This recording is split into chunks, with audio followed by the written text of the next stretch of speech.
जिनके पास भी प्रभु का वचन है, आप मेरे साथ खोल सकते हैं द बुक ऑफ हिब्रू, इब्रानियों 11 अध्याय 11 चैप्टर। जो सोए हैं कहेंगे जय मसीह की। चलो कोई बात नहीं, महिमा जाग गई। चैप्टर 11। मैंने जो सोते हैं उन पर मैंने ब्लेम करना बंद कर दिया है। हाँ, मैं अभी किसको नहीं बोलता हूं जो सोए हुए रहते हैं। एक दिन मुझे प्रभु ने शो किया। जानते हैं लोग क्यों सोते हैं मीटिंग में? हाँ प्रभु, मैं जानता हूं वो थके हुए रहते हैं। नो बेटा, तेरे ऊपर कोई अभिषेक नहीं है इसलिए। आपको लगता है जीसस इस पुलपिट पे आए, आप में से किसको नींद आएगी? सोचो क्या लिखा है 24 अध्याय में। वो दो चेहरे जो इमाउस के मार्ग पे चल रहे थे, वो एक दूसरे से कहते हैं, जब वो बात कर रहा था तो क्या हमारे दिल नहीं जल रहे थे? हार्ट बर्न होता है जब यीशु बात करता है। तो मैं कभी भी आप पे ब्लेम नहीं करूंगा कि आप सोए क्यों हैं, क्योंकि मुझे लगता है कि शायद प्रचारक के ऊपर अभिषेक नहीं होता है, इसलिए लोग। एक भाई से मैंने पूछा, ब्रदर आप सारा दिन काम करते हो, आपको आराम कब मिलता है? बोलता है मिलता है ना। बोलता है कभी मिलता है कलीसिया में। बोलता है जब मीटिंग चलती है मैं सो जाता हूं। और याद रखिएगा, अभिषेक कोई कबूतर नहीं है कि वो खुद ही आपके ऊपर जैसे यर्दन पे यीशु के पास आया था आएगा। नो, उसे ढूंढना पड़ेगा, तब वो प्रॉपर प्लेस पे आएगा। 11:19। आइए सब ध्यान दीजिए। क्योंकि उसने विचार किया कि परमेश्वर सामर्थी है कि मरे हुओं में से जिलाए, सो उन्हीं में से दुष्टांत की रीति पर वह उसे फिर से मिला। आइए सब ध्यान दीजिए। आप जानते हैं इस बात को, इन दिनों में जब लोगों के बर्थडेज होते हैं, आज हम तो इतना सेलिब्रेट नहीं करते हैं, बहुत कम करते हैं, पर कभी कभी आपको पता है लोग किस हद तक जाते हैं सेलिब्रेशन में? आइए मैं एक सवाल पूछ रहा हूं आपसे। वो जो चीजें बर्थडे में होती हैं इंसान के, केक काटना, परिवार को बुलाना, उसके बाद बलून्स, ये वो, हर व्यक्ति फोटोज निकालता है। क्यों? क्योंकि वो जानता है कि स्पेशल मोमेंट, इसको कैच करना चाहिए ताकि ये ईयर्स के बाद भी हम इसको देख पाए। फोटो क्या है? वो एक मेमोरी है कि वो पल बीत गया लेकिन उस फोटो में वो जिंदा रहता है। सोचो आपके पास, आपके फोन में कुछ फोटोज हैं, हर एक के पास कुछ फोटोज होंगे। एक मेरा ही फोन है जिसमें कोई फोटो नहीं रहता है। यू नो, सोचो आपके फोन में कोई ना कोई फोटो होगा, आपकी वाइफ का बर्थडे, आपके हस्बैंड का बर्थडे, आपके बच्चों का बर्थडे, या तो आपका जो पहला बर्थडे है वो आपने संभाल के रखा था, और कुछ लोग तो उसे बहुत अच्छे से संभाल के रखते हैं। ठीक है, ये एक मोमेंट आती है। सेकंड, उस मोमेंट को याद करो जब आपको किसी ने बहुत खतरनाक तरीके से हर्ट किया था और कई दिन तक आप उस चीजों को लेकर डिप्रेशन में थे, डिस्करेज थे। आप जानते हैं हमारे मन में इतनी कैपेसिटी है आज के आप कुछ चीजों को स्टोर करके रख सकते हो। मैंने एक दिन एक आदमी के साथ में बैठा हुआ था, हम बात कर रहे थे, तो तीसरा व्यक्ति हमारे बीच में आके बैठ गया मेरे ऑफिस में, और वो 5 मिनट बैठा और उठ के चला गया। तो मुझे पता था वो किसी काम से आया था मेरे ऑफिस में, पर वो काम बता के भी नहीं गया, ऐसे ही चला गया। तो बाद में मैंने कॉल उसको रिंग की, मैंने कहा ब्रदर आप ऐसे ही चले गए? बोला हाँ मेरे को मजा नहीं आ रहा था। जानते हो इशू क्या था?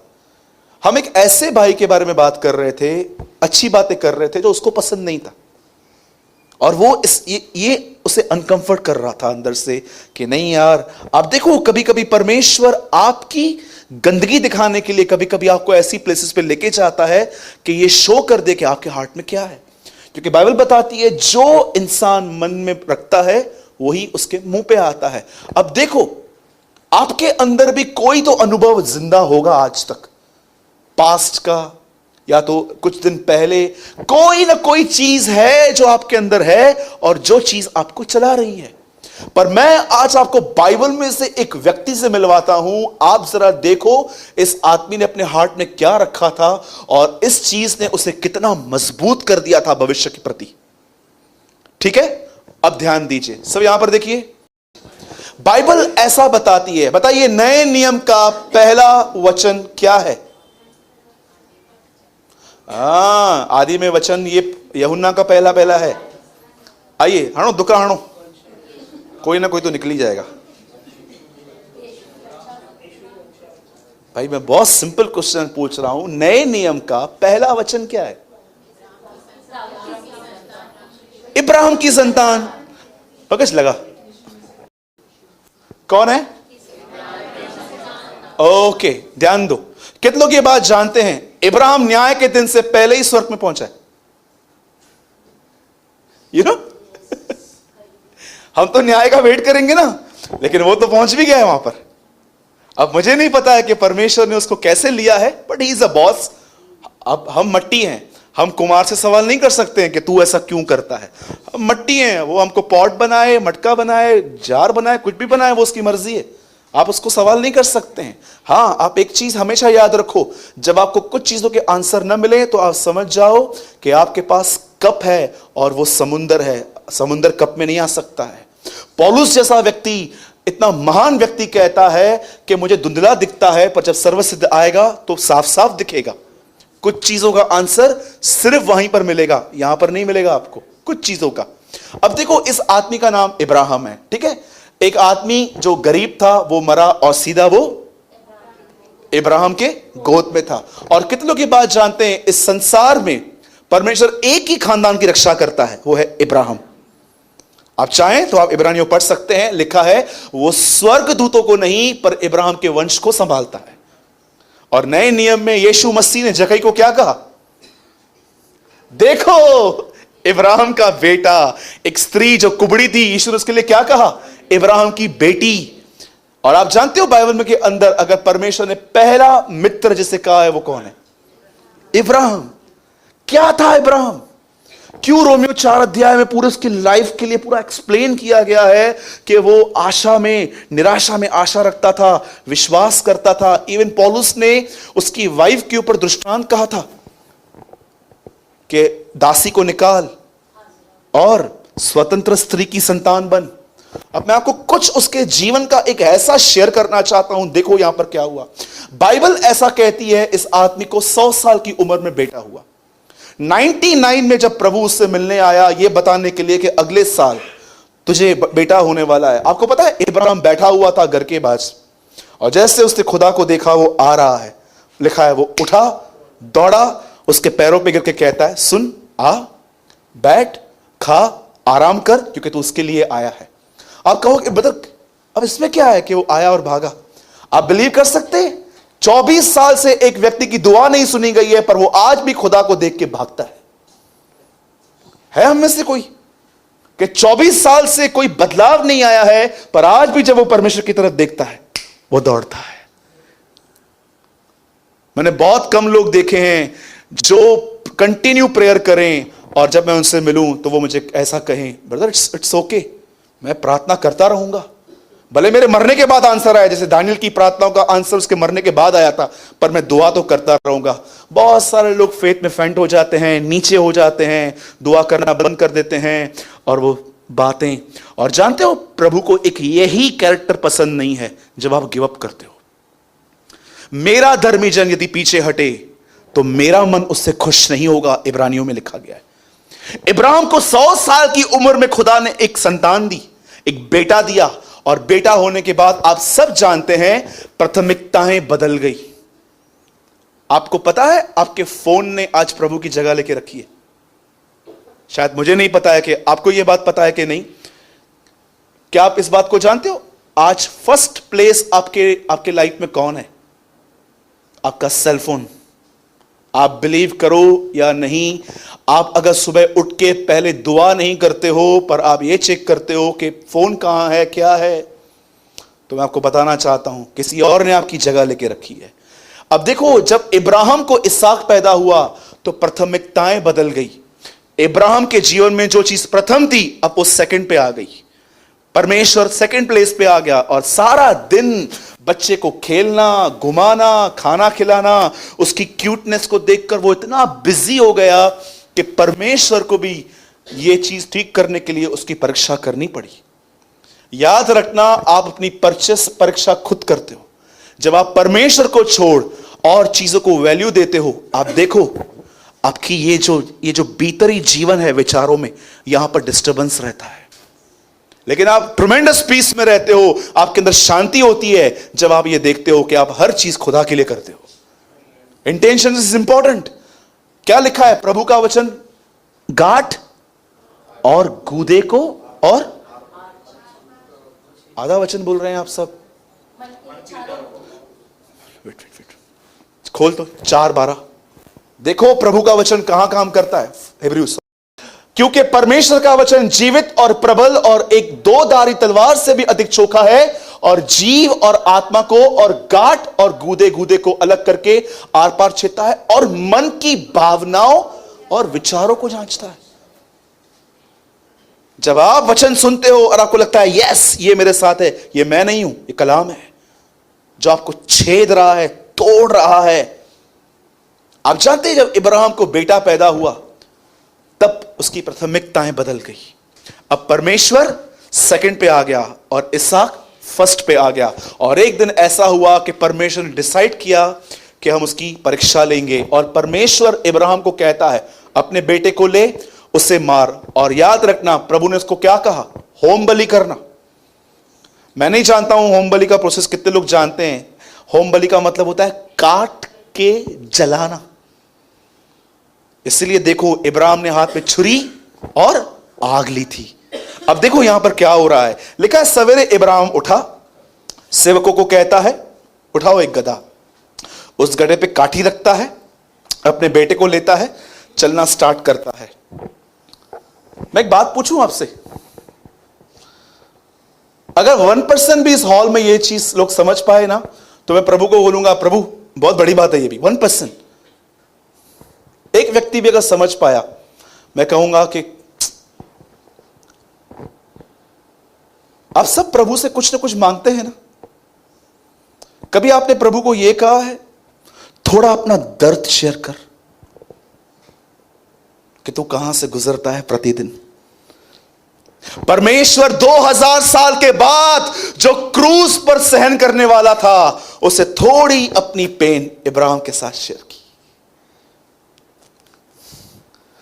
इसलिए पौलुस कहता है मुझ पर यह अनुग्रह हुआ कि न केवल मैं उसके लिए आशीष, पर मैं उसके लिए दुख भी उठाऊं और उसके दर्द और उसके मरहम को जानूं। हम एक ऐसी मसीहत से जीते हैं जहां पर सुबह से रात तक टीचिंग्स चलती हैं, प्रभु से मांगो, बड़ा विश्वास रखो अगर चाहिए तो। कितने लोग हैं जो प्रभु को यह कहते हैं प्रभु आशीष बाद में देना, आजा थोड़ा अपना दर्द मुझसे शेयर कर। परमेश्वर 2000 साल के बाद ऊपर से देखने वाला था उसका बेटा कैसे मरेगा, उसे थोड़ा दर्द इब्राहिम से भी थोड़ा बांट दिया कि देख जब बेटा मरता है तो क्या हालत होती है। या लिविंग इन द डेज, हम एक ऐसे दिनों में जी रहे हैं जहां पर सिर्फ लोग प्रभु से मांगते हैं, पर कोई ये नहीं कहता है कि खुदा अपना दर्द मुझसे शेयर कर। मांगना मांगना, मत्ती 7:7 तो फेमस हो गया है हमारे कलीसियाओं में। मांगो, ढूंढो, खटखटाओ। बच्चे बच्चे ये वचन जानते हैं। किसी के घर में भी जाओ आप देखो ये वचन वॉल पे लगे ही रहते, मांगने वाले। कभी आपने देखा किसी घर में जाओ और वहां पर एक वचन लिखा हो हमारा परमेश्वर भस्म करने वाली आग है? कोई नहीं लिखता है ऐसे वचन। क्यों कोई नहीं लिखता है? क्योंकि ऐसे वचन आज पसंद ही नहीं है। आप जानते हैं उसके बाद क्या हुआ? जैसे इब्राहिम अपने बेटे को ऊपर लेके गया, अब सुनिए, जब वो बेटे को लेके ही जा रहा था, वो अपने दासों को कहता है सुनो यहीं ठहरो, ये लड़का और मैं आराधना करके वापस आएंगे। अब देखो इब्राहिम क्या कर रहा है। जैसे इब्राहिम पहाड़ पे चढ़ रहा है, एक ऑसम क्वेश्चन इसहाक उससे पूछता है। बोलता है बाबा, डैडी, लकड़ी भी है, छुरी भी है, आग भी है, बलिदान कहां है? इब्राहिम कहता है चल, परमेश्वर समय उसका उपाय करेगा। वो समय उसका उपाय करेगा। और जानते हो जैसे वो ऊपर गया, अरे क्या स्टोरी है ये। बेटे को बांध रहा है और बेटा बंध रहा है। सोचो अगर हमारा पिताजी हमारे साथ ऐसे करे तो कितने यहां पर बेटे हैं, अगर आपका डैडी आपको ऊपर लेके जाए पहाड़ से नीचे भाग के आएंगे, सठिया गया है। बोलिए बोलिए, कितने लोग बोलेंगे, अरे चाहती हो तो पप्पा में दुष्ट आत्मा आची भैया। हम लोग तो ऐसे बोलेंगे, डैडी में दुष्ट आत्मा आ गई है। पर इब्राहिम जानता था, वो परमेश्वर की आवाज पहचानता था। अगर आज रात को आपको सपना आए ना कि मुझे प्रभु कह रहा है अपने बेटे को खत्म कर दे, आपको पता है क्या करोगे? आप सवेरे उठ के शैतान से लड़ोगे, शैतान तेरे सारे दर्शनों को मैं कैंसिल करता हूं यीशु मसीह के नाम में। और प्रभु ऊपर से देख रहा है, मैंने दिया था। आप चाहते हो हम कौन सी चीजों को एक्सेप्ट करते हैं लाइफ में? जो चीजें हमारे हिसाब से, लेकिन जो भी हमारी तरफ से नहीं है वो खुदा की तरफ से कभी नहीं होता है। हम ऐसे सोचते हैं। आप सोचो इब्राहिम समझा कैसे होगा, कितनी ट्रमेंडस, क्या संबंध है उसका प्रभु के साथ कि वो एक एक चीज समझ पा रहा है। उसको प्रभु कहता है, इब्राहिम इब्राहिम। जानते हो क्या कहता है? हां मैं यहां हूं। क्या अवेलेबल है वो प्रभु के लिए। इधर लोग 10 मिनट की दुआ के लिए अवेलेबल नहीं है। खुदा सुबह से 3 बार उनको बोलता है, दुआ कर दुआ कर दुआ कर। वो बोलते हैं वेट वेट वेट। मनुष्य 2 बार कहता है और इंसान 1 बार भी उस पर चित्त नहीं लगाता। अय्यूब में लिखा गया है। कभी आपने प्रभु की हैबिट देखी है पुराने नियम में? मूसा, हे मूसा। सैम्यूल, हे सैम्यूल। ये कौन बोलता था पुराने नियम में? यहोवा परमेश्वर। एक दिन यहोवा परमेश्वर यीशु मसीह के शरीर में हमारे बीच में आया और मार्था को बोलता है, मार्था, हे मार्था। हैबिट सेम है, सेम आदत है उसकी आज भी। आज भी 2 बार ही पुकारता है। कितने लोग हैं यहां पर, सच बताओ? चेतन, ओ चेतन। 4 बजे सोया है मैं, अभी क्या उठूं 7 बजे? सुनो दे, 9 बजे के बाद आना। सो जाते हैं। यहां पर बहुत सारे लोग बैठे हैं, आपको नींद से इतना प्यार है, इतना प्यार है कि पूछो मत। आपकी सेटिंग हो गई है, 8 घंटे नींद नहीं मिली ना तो मुझे सर में दर्द पड़ेगा। मैं आपको बताना चाहता हूं, मैं 5 या 6 घंटे सोता हूं। Trust me. मुझे पता है कि मुझे प्रेयर अगर सुबह में नहीं हुई तो मैं वैसे नहीं कर पाऊंगा जैसे दोपहर में, जैसे सवेरे की जाती है। आप जानते हो, जब इब्राहिम ऊपर गया और जब अपने बेटे को मारने ही वाला था, प्रभु ऊपर से कहता है, डोंट टच हिम, ऐसे छूना मत। उसके बाद प्रभु उसको कहता है, अब मैं निश्चय जान गया हूं कि तू मेरा भय मानता है। उसके बाद लिखा गया है, पीछे झाड़ी में एक मेढ़ा था, वहां पर उसके सींग जो थे ना वो एक जगह पे फंसे हुए थे और उसने उसको बलिदान किया। अब मैं आपसे एक सवाल पूछता हूं, एक आदमी इतने बड़े बलिदान के लिए तैयार कैसे हुआ? जानते हो क्यों तैयार हुआ? पंकज पहले वाला वचन लगा। इस वजह से, क्योंकि उसने विचार किया कि परमेश्वर सामर्थी है कि मरे हुओं में से जिलाए, सो उन्हीं में से दृष्टांत की रीति पर वह उसे फिर मिल गया। अब मैं आपसे पूछना चाहता हूं, उससे यह प्रकाशन कैसे मिला? ये गॉड इज अ माइटी। आपको पता है, जब इब्राहिम अपने बेटे को बलिदान करने जा रहा था, पूरे पहाड़ पर चढ़ते चढ़ते उसे एक ही विचार था, एक ही विचार कि जब मैं 100 साल का था, सारा 90 की थी, तब मुझे परमेश्वर ने दिया है। हम दे देते हैं क्योंकि वो इतना सामर्थी है कि यदि हम उसे मार दे तो उसे वो वापस जिला सकता है। ये ख्याल था उसके अंदर। इब्राहिम ने 25 साल पहले जो अनुभव पाया था, उससे वो अनुभव अपने हृदय में रखा था। हम क्या रखते हैं? सिर्फ बर्थडे मेमोरीज, हेट्रेट, किसी ने बुरा चला, कहां पर पार्टी हुई, कहां शाटी हुई, कभी ये हुआ। मैंने लोगों को देखा है, इतना अननेसेसरी स्टफ वो अपने अंदर रखते हैं। पर कितने लोग हैं इब्राहिम की तरह इन अनुभवों को रखते हैं कि एक समय था जब मेरी वाइफ के पास कंसीव करने की शक्ति नहीं थी, मेरा बदन बूढ़ा हो गया था, उस 100 साल की उम्र ने परमेश्वर ने मुझे बेटा दिया था, और आज वही परमेश्वर अगर मुझसे मांगता है तो मैं दे दूंगा, क्योंकि उसके पास ताकत है मुर्दों में से जिंदा करने की। हमने सब अच्छी अच्छी बातें छोड़ दी हैं और कचरा भर के रखा है अपने अंदर, और वही आपको लीड कर रहा है। मैं नहीं जानता हूं आप में से कितने लोग इस वचन को इंग्लिश में जानते हैं। अब आप खोलिए मत, सिर्फ पंकज भाई खोल रहे हैं, और देखिए नीति वचन 4:23। मैं आपको पहले हिंदी में बताता हूं, आप इंग्लिश में खोलो। सबसे अधिक अपने मन की रक्षा कर, क्योंकि जीवन का मूल सूत्र वही है। नहीं समझ में आता है हिंदी में, इंग्लिश में पढ़िए। ERV, ये देखिए क्या लिखा है, 423 प्रोवर्ब्स, नीति वचन। Above all, be careful what you think, because your thoughts control your life. आज आप जो सोच रहे हो वो आपको कंट्रोल करेगा। क्या लिखा है, मतलब वापस उस वचन में जाइए। क्योंकि उसने विचार किया। क्या विचार किया? एक अनुभव था उसके पास कि परमेश्वर ने मुझे 100 साल की उम्र में एक बेटा दिया था। कोई आशा नहीं थी, निराशा में उसने आशा रखी, प्रभु ने उसको बेटा दिया। और वो इस वजह से बेटा देने के लिए रेडी हो गया कि जिसने 100 साल की उम्र में मुझे बेटा दिया है, वो उसको जिंदा क्यों नहीं कर सकता? आप जानते हो, हम लोग को यह सिखाया गया है कि उसका बेटा नहीं मरा, पर बाइबल कहती है एक्चुअली वो मरा है। क्या लिखा है? फिर मिला, वापस मिला, लिखा है। हम लोग कहते हैं कि वो नहीं मरा है, लेकिन बाइबल कहती है यस वो मरा है और उसको वापस भी मिला है। बाइबल ये बात कहती है। क्यों कैसे मरा? क्योंकि इब्राहिम रेडी हो गया था, वो तैयार हो गया था मारने के लिए। इसलिए बाइबल कहती है यस वो मरा है और वापस भी मिला है। क्या आप ये बिलीव कर सकते हो? इसहाक एक दृष्टांत है प्रभु यीशु मसीह का, जिसे खुदा ने मारा और वापस मुर्दों में से जिंदा किया। वैसे ही दृष्टांत की रीति पर तुम कह सकते हो वो उसे मिला है।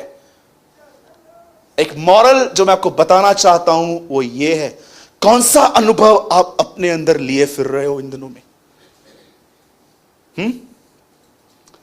किसी ने आपसे नफरत की, किसी की वजह से आपकी लाइफ खराब हो गई है, कोई ऐसा निर्णय जो आप आज तक पछता रहे हो कि मैंने ऐसा क्यों किया, या आप दूसरी बात सोचो कि किसी ने आपको हर्ट किया और आपके अंदर अनफॉरगिविंग एटीट्यूड आ गया है उनके प्रति। आप इन चीजों को पकड़े हुए हो कि आपने अपने अंदर, दाऊद कहता है मैंने तेरा कलाम अपने दिल में रखा है ताकि तेरा गुनाह न करूं। एक आखिरी वचन मैं आपके सामने प्रेजेंट कर रहा हूं और उसके बाद हम सब खड़े हो जाएंगे। Brother read Colossians 3:16। मैं चाहता हूं आप इस वचन को देखो। मैं सिर्फ ये वचन समझाने के लिए आपको आज इतने सारे वचन खुलवा रहा हूं। 3:16, मसीह के वचन को अपने हृदय में अधिकाई से बसने दो, गंदे अनुभवों को छोड़ दो। एक परमेश्वर के महान दास ने कहा, कितनों ने तुम्हारे साथ बुरा किया भूल जाओ, और जितनों के साथ तुमने अच्छा किया वो भी भूल जाओ। ये दोनों अनुभव बहुत हर्ट करते हैं लाइफ में। किसी ने आपको कुछ बोला, किसी ने आपसे कुछ लिया और वापस नहीं किया, किसी ने आपको कुछ क्या कहा, किसी ने आपको बैकबाइट किया। जब आपके सामने ये बातें आए ना, मरे हुए हो जाओ उस समय। एक दिन मेरे ऑफिस में कॉल आया, मैंने उठाया तो एक आदमी मुझे बता रहा था दूसरे आदमी के लिए कि ब्रदर ये आपके लिए बहुत कुछ बोलता रहता है। आप बिलीव कीजिए, मैंने उसको बोला मैं तेरे बाद में कॉल करता हूं। मैंने रख दिया। 2 मिनट तक मेरा मन चल रहा था, यार गलती भी नहीं की, ऐसे ही कर रहे हैं। और 2 मिनट के बाद मुझे प्रभु ने कहा तू मरा हुआ है? मैंने कहा हाँ प्रभु, मरे हुए आदमी में कुछ नहीं होता है। तो मसीह के साथ मर गए।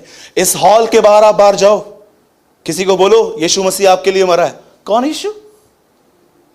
कौन यीशु? ऐसे बोलेंगे। हॉल के बाहर लोगों को यह नहीं पता है कि कोई उनके लिए मरा है। और जानते हो, इस हॉल के अंदर बहुतों को यह नहीं पता है कि जब यीशु मरा तो वो भी मरे। यही तो हमारा फेथ है, यही तो हमारा विश्वास है कि जब वो मरा तो हम भी मरे, वो गाड़ा गया हम भी गाड़े गए, और जब वो जी उठा तो हम भी जी उठे। और अब वो जैसे पिता के दाहिनी ओर बैठा है, हम भी वहां पर बैठे हैं। मुझे बताइए, आप रहते ही वहां पर हो तो आपको अर्थली थिंग्स इफेक्ट क्यों करती हैं? मेरे भाइयों और बहनों, नए नियम के फेथ में आओ। सिर्फ ये फेथ मत रखो कि मांगो मिलेगा, मांगो मिलेगा। ये भी फेथ रखो कि मुझे खुदा ने अपने साथ मारा है और अपने साथ जिलाया भी है। क्या आखिरी चीज पूछ रहा हूं, क्या अनुभव रखा है आपने अपने अंदर? ब्रदर मैंने कुछ नहीं रखा है। तो फिर बकबक क्यों चालू है? गॉसिप्स क्यों चालू है? फिर कलाम कहता है कोई भी ऐसे ही कुछ नहीं बोलता है, जो रखा गया है वो मुंह पे आता है। आप ये स्टेटमेंट नहीं कह सकते हो मेरे मुंह से निकल गया। ये बाइबल इस स्टेटमेंट को कभी सपोर्ट नहीं करती है। बाइबल कहती है था इसलिए बाहर आया। कई लोगों से मैं पूछता हूं, ब्रदर आप क्यों बोलते हो उसके लिए? बोलते नहीं नहीं, मेरा दिल तो साफ है, मैं हो ही नहीं सकता। था तुम्हारे अंदर, सालों से पड़ा था, महीनों से पड़ा था, वो था इसलिए बाहर आया। ऐसे कोई भी चीज बाहर नहीं आती है। आप मेडिटेट करते हो उन चीजों को, आप सोचते हो, जिसके बारे में आप सोचते हो उससे आप भरते हो और वही आउट होता है।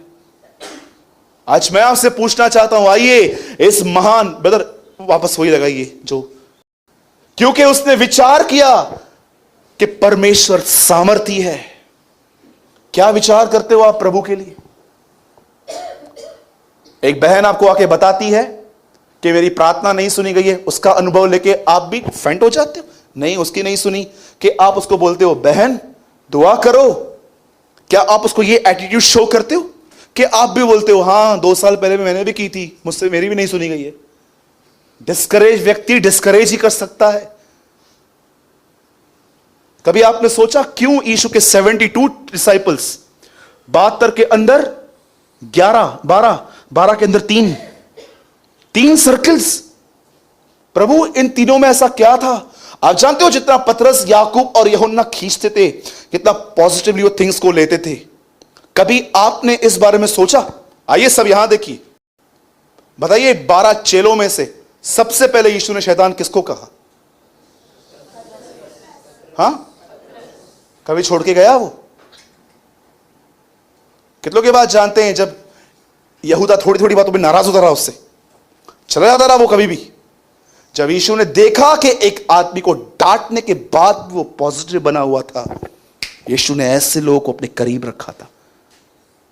इधर एक वर्ड में किसको कह दूं, अरे मैं आपको सच कहता हूं, मुझे आपके फेस पे दिखाई देता है कि आपको कितना असर होता है। प्रभु ने हमको ऐसा बनाया है, चिंता होगी ना तो यहां पर रिंकल्स आते हैं, गुस्सा होगा तो यहां दिखाई देता है। आप देखो खुदा ने आपको ऐसा बनाया है, आप छुपाओगे भी ना तो दिखेगा कि आप छुपा रहे हो। प्रभु ने आपको ऐसा बनाया है। एक बहन आती थी हमारे कलीसिया में, उसने मुझे बोला सूरज भाई मैं आपको एल्डर ब्रदर कहती हूं अपना। मैंने कहा थैंक यू सिस्टर। बोलती है मैं आपको एक अधिकार देती हूं अपने ऊपर। मैंने बोला क्या? जब भी आप मेरे लाइफ में कोई ऐसी चीज देखो जो गलत है, आप मुझे बोलना ब्रदर, आप मेरे बड़े भाई हो। एक दिन बोली, उसके बाद कभी कलीसिया में नहीं दिखी वो, आज तक नहीं आई है वो। संडे आती थी खाली वो, किधर है कहां गई कुछ नहीं पता है। लोग बातें देखो क्या क्या करते। वो 3 लोग जो उसके साथ थे, आप देखो, कभी आपको लगता है कि यीशु मसीह ने जब पतरस को कहा होगा चलो ऊपर एलिया और मूसा आने वाले हैं, कभी आपको लगता है पतरस ने ऐसा कहा होगा अंद्रयास को भी लेके चलना, मेरा सगा भाई है? नो, नहीं, वो रूल्स जानता था यीशु के। मैं प्रभु को धन्यवाद देता हूं ऐसे भाइयों के लिए। मुझे प्रभु ने ऐसे भाई दिए हैं जिनको मैंने बहुत हद तक कभी कभी डांटा है, कभी मुझसे बुरा नहीं चलते हो। और जब मैं देखता हूं कि एक व्यक्ति जिसको मैंने डांटा और वो मुझसे दूर भाग रहा है, मैं बोलता हूं दूर ही भाग तू अभी। जानते हो यीशु के लाइफ में एक नियम था, मैं तुम्हें नहीं समझूंगा, तुम्हें मुझे समझना पड़ेगा। ये उसके जीवन का एक नियम था, एक सिद्धांत था। वो पतरस को ये नहीं कहता था पतरस मैं ध्यान दूंगा कि तुझे कौन सी बातें अच्छी नहीं लगती हैं। वो उनको कहता था तुम्हें ध्यान देना पड़ेगा कि मुझे क्या अच्छा लगता है। जो व्यक्ति खुदा को इस तरह समझते हैं ना, वो खुदा के करीब बने रहते हैं। आज हम प्रभु को कहते हैं, एक आदमी यीशु के पास आके कहता है प्रभु मेरे भाई के पास चल, प्रॉपर्टी लेके गया है, लेके आ दे, मेरे को दिला दे। यीशु कहता है मुझे किसने तुम्हारा न्यायिक नियुक्त किया? कितनी बड़ी बात है ना। आज इंसान खुदा को यह नहीं कहता है कि अपने मर्जी में चला, वो प्रभु को कहता है नीचे उतर और मेरी मर्जी से चल। कितने लोग हैं जो प्रभु को बोलते हैं मेरी मर्जी से चल? प्रभु सुन, इधर बैठ 5 मिनट, मैं दुआ करती हूं, इसको ठीक कर पहले, फिर इसको ठीक कर, इसे चीज लिया इसको लाके दे। He is a god of order, not you. वो ऑर्डर देगा, हम नहीं देंगे उसको। और मैं आपको सच कहता हूं, सबसे सेफ प्लेस कलीसिया नहीं है, सबसे सेफ प्लेस यूएस नहीं है। जैसे आजकल लोगों को अब्रॉड जाने का, मैंने कितने लोगों को देखा है, आपकी आखिरी ख्वाहिश क्या है? अब्रॉड जाना है। मुझे कोई इच्छा नहीं है अब्रॉड देखने की। आप जानते हो आप सबसे ज्यादा सेफ कहां हो? बोलिए मेरे पीछे, बोलिए मेरे लिए। आइए अपना दाहिना हाथ उठाइए, बोलिए मेरे लिए सबसे सुरक्षित जगह प्रभु की इच्छा में जीना है। You believe this? आप सबसे सेफ तब हो जब आप उसकी विल में हो। न्याय के दिन जिन लोगों को नरक भेजा गया, उन्हें यह नहीं कहा गया तू बाइबल नहीं पढ़ता, तू दुआ नहीं करता। उन्हें कहा गया तुम मेरे स्वर्गीय पिता की इच्छा पे नहीं चलते थे। विल। प्लीज अपने अनुभवों को बदलो। अगर आपको प्रभु आज ऐसा दिखा रहा है कि कुछ गलत आपने होल्ड करके रखा है, उनको छोड़ो और इब्राहिम की तरह यह विश्वास रखो कि परमेश्वर सामर्थी है और वो हर चीज में से आपके लिए भलाई लेकर आएगा। आमीन। हाँ, लाल समुद्र आया है तो आने दो, कोई इशू नहीं है। एक प्रभु के महान जन ने कहा, ये तो मूसा था जिसने कहा समुद्र को दो भाग करके चलो। उन्होंने बोला अच्छा हुआ यीशु नहीं था, नहीं तो बोलता पानी पे चलो चलो। यीशु दो भाग नहीं करता, यीशु बोलता चलो पानी पे ही चलो, देखता हूं कौन रोकता है, मैं इसका परमेश्वर हूं। आमीन। बोलिए प्रभु सामर्थी है, वो उपाय करेगा, वो सब कुछ पूरा करेगा। आमीन।